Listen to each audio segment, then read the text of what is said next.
Well, good morning. So this video is a little bit um sporadic. It's I usually wake up like 6:30, 7, and I don't mind it. So what happened was I got neighbors upstairs and they wake up really early. And it's not bad. It's not out of my ideal, but it's a little early.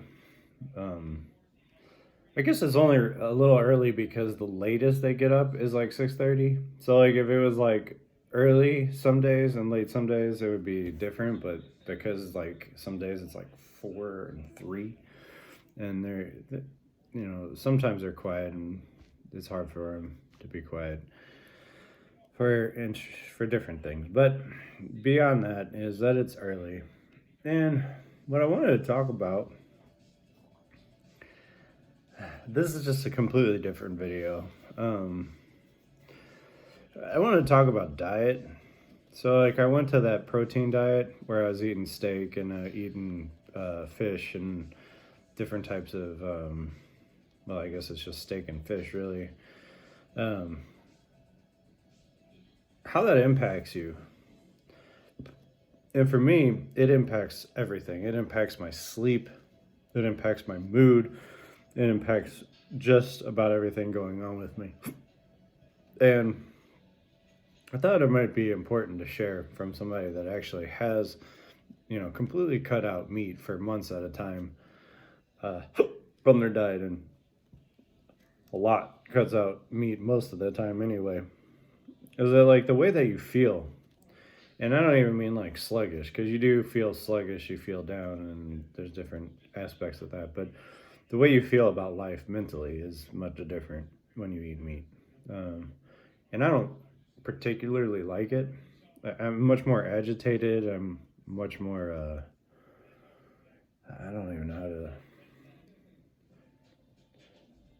I'm not like as calm and satisfied when I eat meat. And I do see the benefits though, are like of the protein and like that type of diet. So I'm gonna continue it and just like see how how my brain reacts. But you got to be careful. Uh, People don't realize how big a deal food is, and meat is seriously one of the biggest. Um, it's very potent. Um, And I know there's probably a million people that would say it's not a big deal, but trust me, it's changing your whole mentality.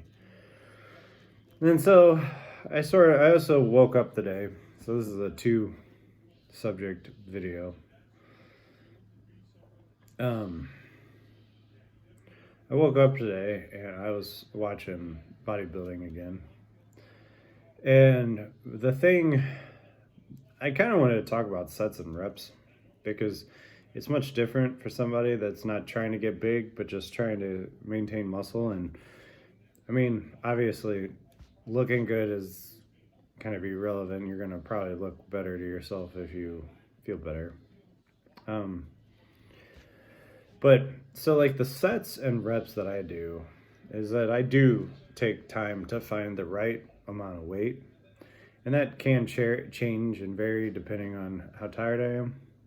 But generally, a good rule of thumb is just like to start off with a weight that you can absolutely do really easy. And if you're trying to do full range of motion, the best full range of motion is when what you're going to want to do is find something that it's a little bit more complicated, because so you can go heavy and medium and light, obviously. But if you're going heavy, your range of motion will still be there for a few different reps. And it's sort of like with the running, is that you can go for speed or endurance. Is that if you're going for size and you're going for looks and that type of thing, you're probably going to want to go for the lower. But like, if you're like a runner or you're somebody that's just like the average person, and going in and grinding in the gym your isn't your forte, if you know Spanish. But a good way of finding the right weight is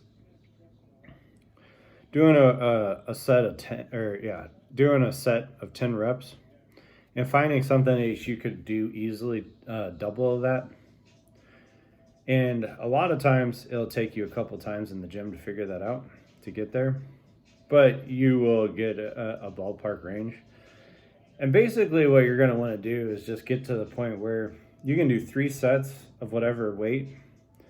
And on your last set, you want, like, if you get through your first set and your second set and it's super easy and you know that you're going to blast through your third, you're going to want to add a little bit of weight by your second. If you didn't add any weight from your first to second set, then just keep it the same on your third. And on your third, what you should be doing is that you should be ending with where you're just starting to feel like you can't go any further.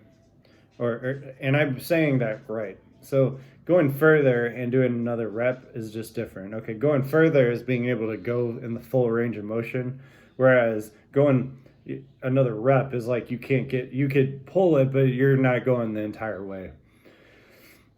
And what you'll find is that the difference in weight is kind of significant. And what that does is it trains different type of mentality and muscles.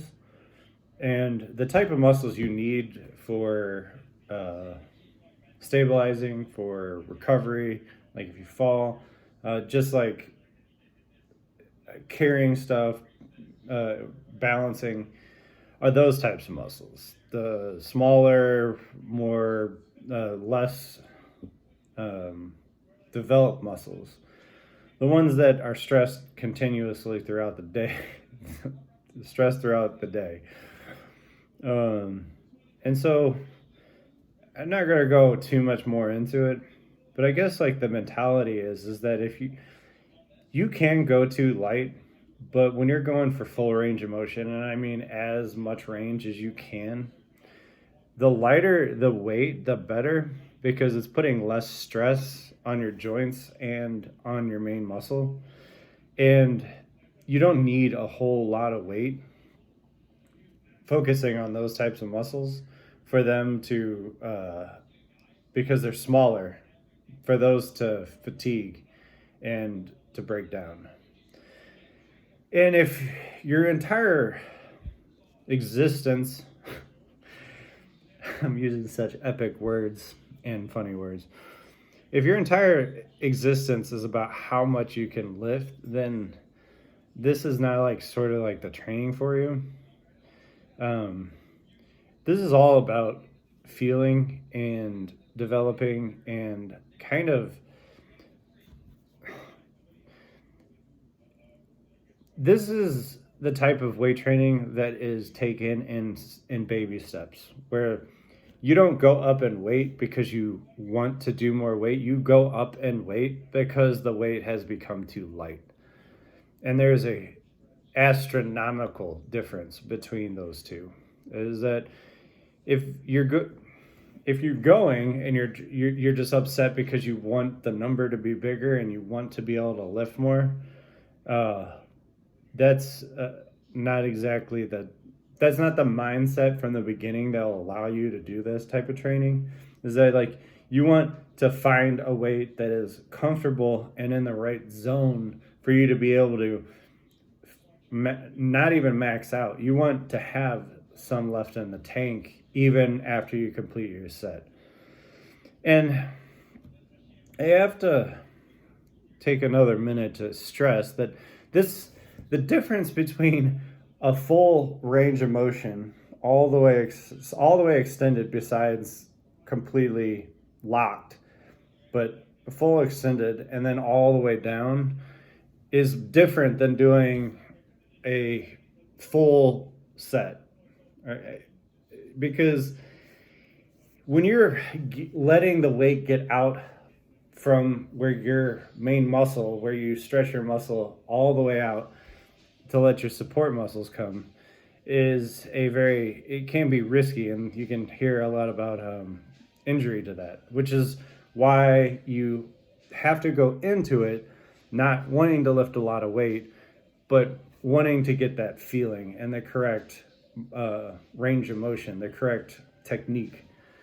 And so anyway, if you don't get that, I might actually make a full video on what to do. Like actually go into the gym and do it, because it is what people consider full range of motion is varying. And there's ways that your posture, the way your head is and the way your back is set up and where you're pulling from and how you range your shoulders millimeters and inches go a long way in that type of lifting. Now, I will also go back, so it's like mainstream, is that like you obviously are going to want to train your main muscles and do heavier weight also. But like if you're after what I'm after, that takes second place. Well, it doesn't, there's no place, but it's not going to be stressed as much as the full range of motion, because you aren't really lifting anything. What I'm doing, the more weight that I have, I'm not really lifting anything. I'm not using my arms for anything. What I'm using them for is balance. I'm using them for stability. I'm using them so like I can get up. And having bigger, bulkier muscles actually slows me down and makes recovery harder. It makes balancing harder. So I'm just trying to remind myself here and give you guys some tips. And I hope you have a good day.